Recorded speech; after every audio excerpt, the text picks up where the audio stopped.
Ayun guys, natatanaw na namin aming bukid. Mukhang hindi makakadaan dahil sobrang lakas ang agos galing sa ilog. Ilog na to guys, ha? Ilog.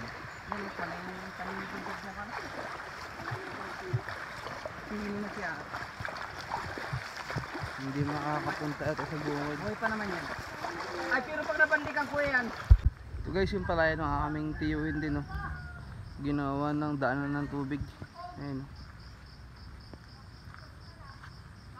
Siguradong kalkal ang palay nito dahil dito mismo yung daanan ng tubig. Ayun, no? Papunta yan doon. Galing ilog yun guys.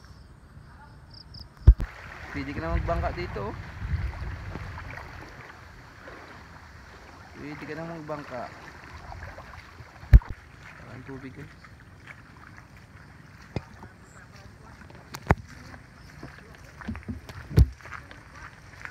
Ay muna kayo sa vlog ay. Oh sir. Lulusob na, oh.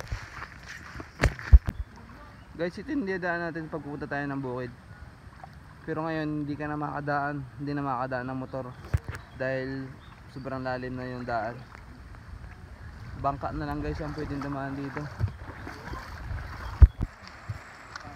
Dito na guys, malapit na tayo sa ilog. Yung daan na naging ilog.